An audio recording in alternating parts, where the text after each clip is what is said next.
నాలుక పోయినట్టుగా ధరణి వచ్చిన తర్వాత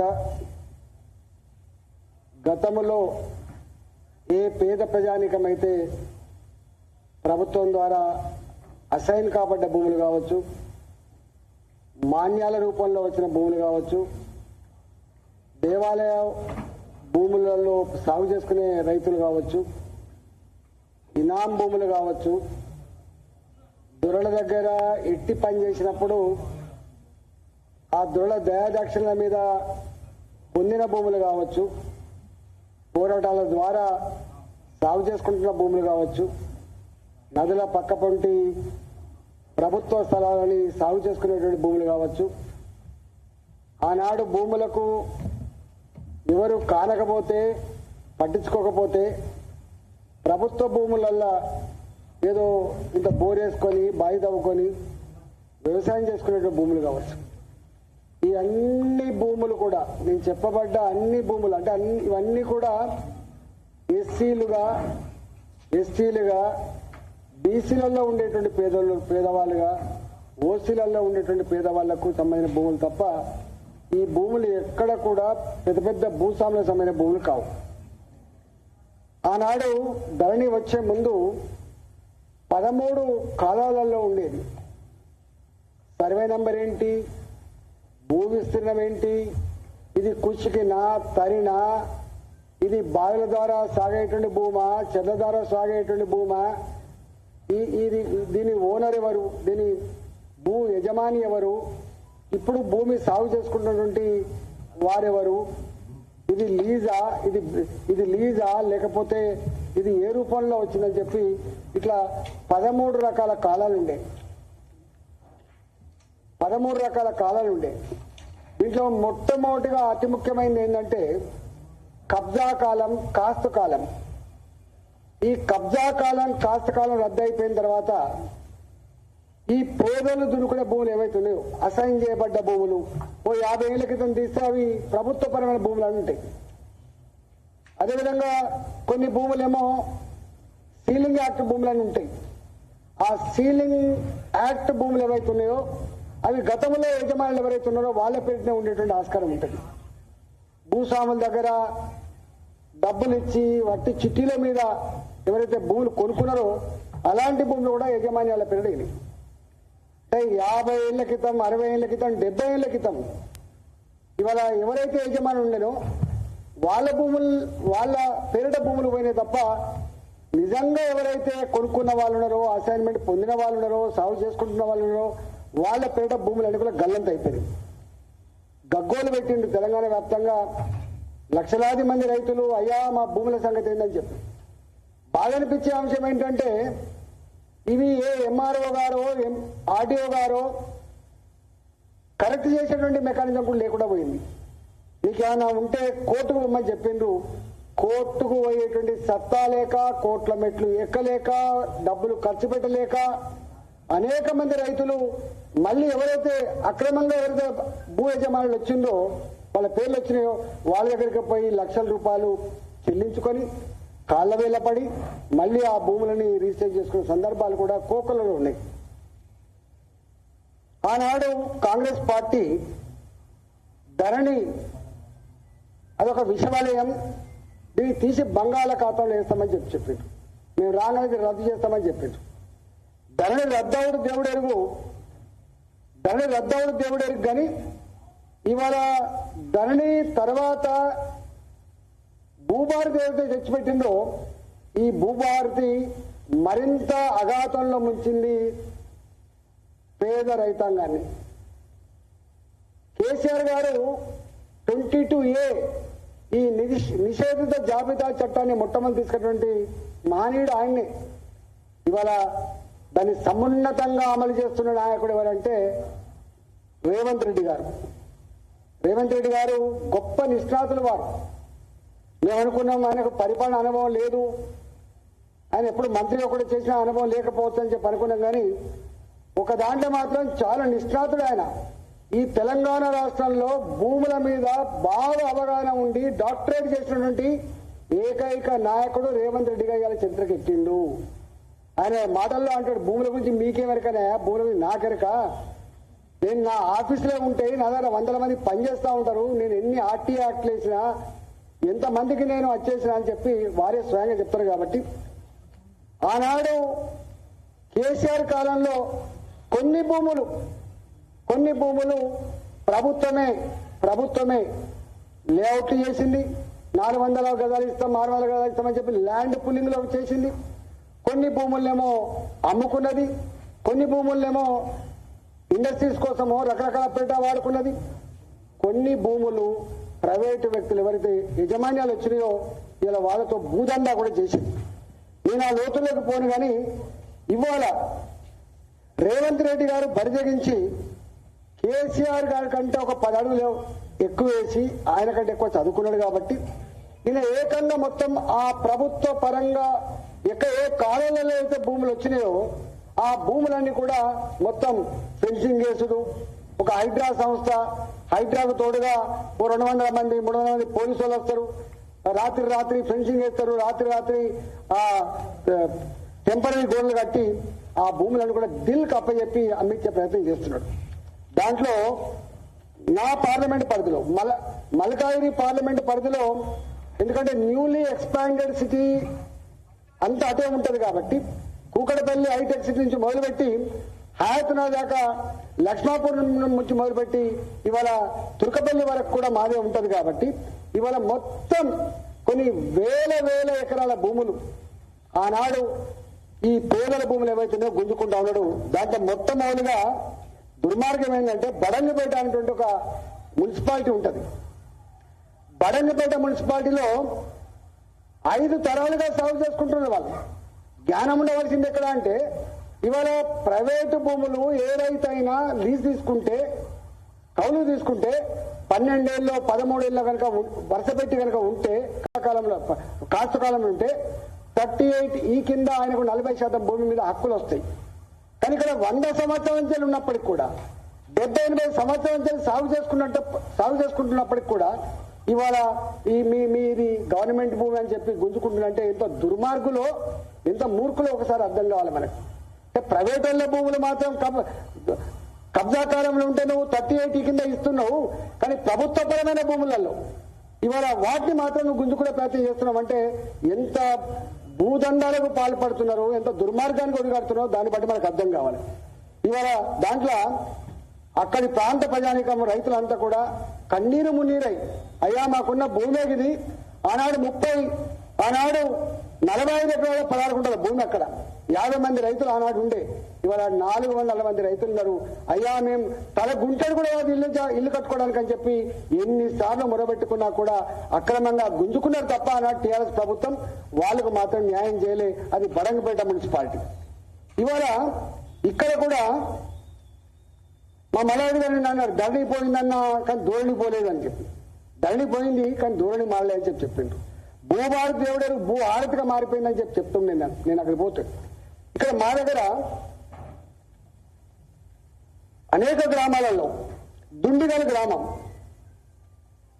గ్రామంలో సర్వే నంబర్ 452, 453 400 ఎకరాల భూమి దాదాపు 500 మంది రైతులకు ఆనాడు కొంత పట్టాలు ఇచ్చిండ్రు. కొంత 100 సంవత్సరాలుగా 70 సంవత్సరాలుగా ఉన్న గ్రామస్తులు కాబట్టి దున్నుకుంటా ఉంటారు. ఇవాళ ఆ భూములన్నీ కూడా దుండిగల గ్రామంలో ఉన్న మొత్తం 400 సర్వే నంబర్లో ఉన్న 500 మంది రైతుల భూములని కూడా ఇవాళ ఆక్రమించుకునే ప్రయత్నం చేస్తున్నాడు. కనీసం కంపెన్సేషన్ కోసం కూడా వాళ్ళు మాట్లాడతలేరు. అదే బోరంపేట గ్రామం దాని పక్కకే ఉంటుంది. సర్వే నంబర్ 166 లో 150 మంది రైతులు 80 సంవత్సరాలుగా 440 ఎకరాల్లో వ్యవసాయం చేసుకుంటారు. 80 సంవత్సరాలుగా వ్యవసాయం చేసుకుంటారు. ఇవాళ ఆ భూములను ఇవాళ గుంజుకునే ప్రయత్నం చేస్తున్నాడు. అదే గ్రామంలో 472 సర్వే నంబర్లో 30 ఎకరాల భూమి ఇవాళ గతంలో విద్యుత్ శాఖకు మాకు అవసరం ఉంది, మిగతా అంతా మీకే ఇస్తాం, ఇక్కడ సబ్స్టేషన్ ఏర్పాటు చేయమంటే కొంత ఇచ్చిండ్రు ఉదారంగా. ఇప్పుడు నిన్న మొన్న మొత్తం ప్రీకాస్ట్ వాటితోటి మొత్తం గోడగడతా ఉండే. నేను పోయి ధర్నా చేస్తే అక్కడ ఉన్న ఎంఆర్ఓ అంటాడట, అవునా 80 ఏళ్ళు ఉంటేంది 100 ఏళ్ళు ఉంటేంది, ఇది ప్రభుత్వపరమైన భూమి, అయ్యా మేము ట్యాక్స్ కట్టాం కదా అంటే ట్యాక్స్ నువ్వు దున్నుకున్నది కట్టావు, కుక్కలకజ్ఞం అని చెప్పి మాట్లాడుతుంటే ఎంత అహంకారం ఉందో మనకు అర్థం కావాలి, ఎంత అహంకారం ఉందో అర్థం కావాలి. ఇట్లా చెప్పుకుంటూ పోతే ఒక లిస్ట్ మీకు ఇస్తా. ఎన్కేపల్లి 200 ఎకరాలు, అజీజ్ నగర్ 70 ఎకరాలు, హిమాయత్ నగర్ ఇలా 290 ప్లాట్లు, 60 గజాల చొప్పున పేదవాళ్ళకి ఎవరికైతే పట్టాలు ఇచ్చిందో ఆ భూమిని కూడా మనం రెజ్యూమ్ చేసుకుంటాను, ఆ భూమిని కూడా మనం రెజ్యూమ్ చేసుకుంటాను. అట్లే అంబేద్కర్ గారి నిధి కింద మంజూరు చేయబడ్డ కోలఫారాలు ఇవి. అంబేద్కర్ నిధి కింద ఆనాడు 40 ఏళ్ల క్రితం 50 ఏళ్ల క్రితం శాంక్షన్ చేయబడ్డ కోళ్ల ఫారాలు పెట్టుకొని బతుకుతుంటే ఆ కోళ్ల ఫారాల భూమి ప్రభుత్వపరమైన భూమి అని చెప్పి ఆ కోళ్ల ఫారాలు కూడా డిస్మాండ్ చేసి ఆ భూమిని తీసుకుంటాను. అదొక 20 ఎకరాలు ఉంది. అట్లనే పెద్ద మంగళవారం గ్రామంలో 170 ఎకరాలు, 200 ఎకరాలు, అదేవిధంగా వెంకటేశ్వర స్వామి వారు దాతలు ఇచ్చిన భూమి 1200 ఎకరాలు, సీతారాంపూర్ వెంకటేశ్వర స్వామి దాతలు ఇచ్చిన భూమి 1200 ఎకరాలు ఇవాళ ఇండస్ట్రీస్ కోసం తీసుకునేది అన్నాడు బీఆర్ఎస్ ప్రభుత్వం. ఇట్లా అనేక గ్రామాలలో పేదలకు సంబంధించిన భూములన్నీ కూడా ఇవాళ గుంజుకొని వాటి దిల్లుకు అప్పచెప్పి వేలంపాట వేసి ఇలా లక్షల కోట్ల రూపాయలు వాళ్ళు ప్లాన్ వేసుకున్నట. ఒక 10 లక్షల కోట్ల రూపాయలు మనం సమకూర్చుకోవాలి, ఆ సమకూర్చేటువంటి మార్గం అంతా కూడా ఇదే అని చెప్పి వాళ్ళు మాట్లాడుకున్న తీరు చూస్తూ ఉంటే ఎంత నీచమైందో మనకు అర్థం కావాలి. మా బొమ్మరాజపేట అనే ఒక ఊరు ఉంటుందండి, బొమ్మరాజపేట అనే ఊరుంటుంది, శామరిపేట మండలం కింద వస్తుంది. మనం మీరు మధ్య చూస్తున్నారు. 1965లో ఆ భూములన్నీ కూడా 1049 ఎకరాలు ఇవి, 1049 ఎకరాల భూమి. దాంట్లో ఒక 227 ఎకరాలు, 227 ఎకరాలేమో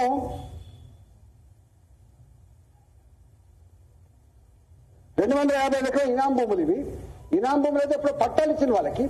మిగతా 775 ఎకరాల భూమి ఏమో ప్రైవేట్ భూమి.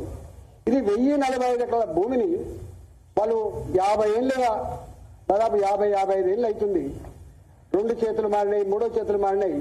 మన ధరణి వచ్చిన తర్వాత ఈ భూమి 65వ సంవత్సరంలో ఎవరైతే అమ్ముకున్నారో వాళ్ళ పేట వచ్చిందని రాగానే గద్దల్లాగా వాలిపోయినరు. బ్రోకర్లు వచ్చిండ్రు. అప్పుడు ధర్నాలు చేస్తే నేను అప్పుడు ఎమ్మెల్యే ఉన్నవాడు పోయినా. ఆనాడు ఆ ప్రభుత్వం వెనుకకు తీసుకుంది, భయపడ్డది. కానీ రేవంత్ రెడ్డి ప్రభుత్వం వచ్చిన తర్వాత ఆ భూములు ఇవాళ పాతోని పేరిట 24 అవర్స్ మారింది, పాతోళ్ళ పేరిట 24 అవర్స్ మారింది. మళ్ళీ దాన్ని ఇంకొకరికి 24 గంటల్లో మళ్ళీ మార్చుకున్నారు. అంటే ఎంత భూ దొంగలో ఇలా బొమ్మరాజపేట ఎగ్జాంపుల్ కన్నీళ్లు పెట్టిస్తా ఉంటది. అట్లే శంషిగూడ అని ఒకటి మా కాన్స్టిట్యున్సీలో ప్రగతినగర్ పక్కకు ఉంటుంది, మీకు ఐడియా ఉండాలి. శంషిగూడ అంటారు దాన్ని, ఎల్లమ్మ బండ అని కూడా అంటారు. 2007 నుంచి నేను ఆనాడు ఉద్యమకారుడిగా నేను కొట్లాడుతా ఉన్నా. సర్వే నంబర్ 57 333 ఎకరాల భూమి. రాజశేఖర గారు ముఖ్యమంత్రి ఉన్నప్పుడు జర్నలిస్టులకి ప్లస్ వీకర్ సెక్షన్స్ కోసం 176 ఎకరాల భూమిని వాళ్లకు పట్టాలు ఇచ్చిండ్రు, ఇల్లు కట్టుకున్నారు. ఈ 176 ఎకరాల భూమిలో పేదవాళ్ళు అదేవిధంగా జర్నలిస్టులు ఇల్లు కట్టుకున్నారు. ఒకటే సర్వే నంబరు, ఒకటే గ్రామాంది 333 ఎకరాల భూమిలో 177 ఎకరాల భూమి ప్రభుత్వం ఎట్లయితుంది, మిగతా భూమి ప్రైవేట్ ఎట్లయితుందో మనకు అర్థం కావాలి. దీనికి ఆనాడు బీఆర్ఎస్ ప్రభుత్వమే కోర్టులో కొట్లాడి ఆ భూమిని కాపాడుకోవాల్సిన బాధ్యత ఉండే. కంచే చేరును వేసినట్టుగా ప్రభుత్వమే దేశ్ పాండే అనేటువంటి బ్రోకర్ కి ఇవాళ సుప్రీంకోర్టులో వీళ్ళు చక్కగా కాగితాలు సమర్పించకపోవడం వల్ల, ఆర్గ్యుమెంట్ చక్కగా చేయకపోవడం వల్ల, ఓడిపోవాలని చెప్పి వారిని సాయం చేయాలని చెప్పి భావించడం వల్ల ఆ భూమి ఇలా వానికి చెందింది. ఇవాళ ఆ భూమి వానికి చెందింది.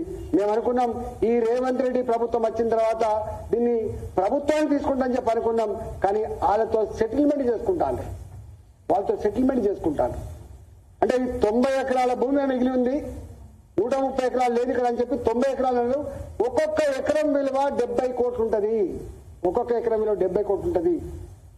అంటే 90 ఎకరాల భూమి ఇలా 3,000 కోట్ల రూపాయల 3,000-4,000 కోట్ల రూపాయల భూమి అవుతుంది. అది ఇవాళ ఆ భూమిని కూడా ఇలా దారదత్తం చేసే ప్రయత్నం చేస్తున్నాం. అట్లనే గల్ఫ్ ఆయిల్ కార్పొరేషన్, ఇది కూకట్పల్లి మఠం ఉంటుంది, మీకు మఠం, ఒక మఠం ఉంటుంది, అది 540 ఎకరాలు. వాళ్ళ పాపం కొట్లాడి పాపం మఠం అని అనగానే ఆ కోర్టులు కూడా దయదలిచినట్టునే వాళ్ళకి తీర్పు వచ్చింది. మిగతా ఇంకొక 300 ఎకరాల పైన ఉన్నది, అది 330 ఎకరాల పైన ఉన్నది. ఈ 330 ఎకరాల భూమిలో రాజశేఖర గారు ఉన్నప్పుడు ఒక 100 ఎకరాలు ఏదో వాళ్ళకు ఇచ్చే ప్రయత్నం చేసింది. గల్ఫ్ ఆయిల్ కార్పొరేషన్ సంబంధించింది. అంతకుముందు హిందుస్థాన్ డిటోనేటర్స్ లిమిటెడ్ అనుకుంటుంది భూమి, ఐడియల్ ఇండియన్ డిటోనేటర్స్ లిమిటెడ్ భూమిగా ఉండే, అది గల్ఫ్ ఆయిల్ గా మార్చుకున్నారు. ఆనాడు 100 ఎకరాల కోసం వాళ్ళు ప్రయత్నం చేసిండ్రు, అది పూర్తి కాలే. కానీ ఈ ప్రభుత్వం వచ్చిన తర్వాత 2021 నా ఎన్నికలలో ఖర్చు పెట్టబడ్డ అక్రమ డబ్బు ఇక్కడి నుంచి వచ్చింది. 2021లో హుజరాబాద్ లో నేను ఎన్నికల్లో కొట్లాడుతున్నప్పుడు అక్కడ ఖర్చు పెట్టబడ్డ బీఆర్ఎస్ పార్టీ తెచ్చిన డబ్బు అక్కడి నుంచి వచ్చింది. దానికి మధ్యవర్తి ఎవడంటే వాడు ఫినిక్స్ కంపెనీ, దీనికి మధ్యవర్తి ఫినిక్స్ కంపెనీ. ఈ ఫినిక్స్ కంపెనీలోని ఆగడాలు ఇన్ని లేవు, తప్పకుండా తీస్తాం దాన్ని. ఇవాళ భారతీయ జనతా పార్టీ ఎందుకు ఇలా దృష్టి పెట్టింది? భారతీయ జనతా పార్టీ ఆనాడు హైదరాబాద్ లో పొట్ట చేత పట్టుకొని ఇక్కడ వచ్చినప్పుడు వాళ్ళకు 50 గజాలు 60 గజాల జాగా కోసం కొట్లాడిన party Bharatiya Janata party. Tiger Narendra గారు కావచ్చు, బద్దం బాలరెడ్డి గారు కావచ్చు, ఇవాళ మా దత్తాత్రేయ గారు కావచ్చు, ఆనాడు పేదల కోసం కొట్లాడితే వెలిసిన కాలనీల పేర్లు కూడా దత్తాత్రేయ నగర్ అని ఉంటది, వాజ్పేయి నగర్ అని ఉంటది, దీన్ దయాల్ నగర్ అని ఉంటది. మీరు హైదరాబాద్ లో ఎక్కడెక్కడైతే ఇట్లాంటి పేర్లు ఉంటాయో అవన్నిటి మీద కూడా భారతీయ జనతా పార్టీ కొట్లాడి కాపాడింది. ఇవాళ కూడా మళ్ళీ ఈ పేదల భూములు కాపాడేటువంటి బాధ్యత తప్పకుండా మేము తీసుకుంటాం. ఇవాళ ఈ గల్ఫ్ ఆయిల్ కార్పొరేషన్ భూమి కూడా ఇవాళ ఫినిక్స్ కంపెనీ వాడు. మరి రేవంత్ రెడ్డి గారు ఆనాడు కేసీఆర్ చేసినటువంటి అక్రమాలన్నీ కూడా తవ్వి తీస్తా, ఎంక్వైరీ పెట్టిస్తా, జైలుకు పంపిస్తా, దాన్ని రికవరీ చేసుకుంటా అన్నటువంటి ఇలా రేవంత్ రెడ్డి గారు ఇవాళ ఈ భూమి విలువ ఎంత అంటే 300 ఎకరాల పైన ఉంటుంది. దాదాపు ఒక 20,000 కోట్ల విలువైన భూమి అవుతుంది. ఒక 20,000 కోట్ల రూపాయల విలువైన భూమిది, 20,000 కోట్లైన విలువైన భూమిని ఇవాళ హానర్ హోమ్స్ పేరిట అక్కడ ఒక్కొక్క విల్లా కాస్ట్ 25 నుంచి 30 కోట్ల రూపాయలకు అమ్ముతున్నారు. కదా 25 crores టు 30 crores అమ్ముతున్నాడు. ఇది వీళ్ళు చేస్తున్న భూదంద. ఎందుకనే ఇంకా చెప్పుడపోతే ఇక్కడనే అబ్దుల్లాపూర్ మెట్టు ఉంటుంది, కోయడా అనే గ్రామం. ఎప్పుడో 70 ఏళ్ల క్రితం వీళ్ళకి పట్టాలు ఇచ్చిండ్రు, 240 ఎకరాల భూమి. ఇవాళ వెంటనే 246 ఎకర్స్ భూమి, సర్వే నంబర్ 167/1. పోయినాయి డోజర్లు మొత్తం వాళ్ళ వ్యవసాయాన్ని కూడా తీసేసినాయి, ఆ భూమిని మొత్తం మార్కెట్కి ఇస్తా అని చెప్పారు. జనరల్ గా మేము రింగ్ రోడ్ వేసినప్పుడు కూడా ఈ సమస్య వచ్చింది. రింగ్ రోడ్ వేస్తున్నప్పుడు కూడా ఎట్లయితే పట్టాదారులకు మనం కంపెన్సేషన్ ఇస్తున్నామో, ఇవాళ అసైన్ చేయబడ్డ రైతాంగానికి కానీ ప్రభుత్వ పరంగా ఉన్న భూముల మీద 40 ఏళ్ళుగా 50 ఏళ్ళు దున్నుకుంటే ఉన్న వాళ్ళకి కానీ పొజిషన్ బట్టి కంపెన్సేషన్ ఇవ్వాలని చెప్పినాం. కానీ ఇక్కడ ప్రభుత్వ పరమైన భూమి నీకేమి ఇచ్చేయాలని చెప్పి బుల్డోజ్ చేసి తీసుకునే పరిస్థితులు. ఇక మీకు ఫార్మాసిటీ కింద 18,000 ఎకరాలు ఎట్లా గగ్గోలు పెట్టినా మీకు చూసారు. ఇవాల్టి ఫ్యూచర్ సిటీ కింద కూడా మీకు లిస్ట్ ఇస్తా, అవి చెప్పాలంటే ఒక అర్ధగంట చెప్పినా ఉండదు. దాదాపు మొన్న ఒక గ్రామం కారపొడి పట్టుకొని తిరుగుబాటు చేసింది, ఎందుకంటే వాళ్ళకి గత్యంతరం లేదు కాబట్టి. ఆ గ్రామం పేరు బాదురుగూడ. 650 ఎకరాలు. బాదురుగూడ ఒక 80 ఏళ్లుగా 70 ఏళ్లుగా అక్కడి రైతాంగం అంతా కూడా ఈ రాష్ట్రంలో క్వాలిటీ గులాబీలు పండించేటువంటి గ్రామంగా పేరు పొందింది. ఆ గ్రామానికి పోతే వాళ్ళు ఎంత పచ్చడి పొలాలతో ఎట్లా బతుకున్నారో మనం చూసినాం. ఇవాళ ధరణి వల్ల ఇలా ప్రభుత్వ భూమి అని చెప్పి మీకు హక్కులు లేవని చెప్పి రాత్రి హైడ్రాన్ తీసుకుపోయి 100 మంది పోలీసులతోటి, ఏ పోలీసులు అయితే ల్యాండ్ కాపాడనో, ఏ పోలీసులు అయితే దొంగలు పట్టుకోవాలనో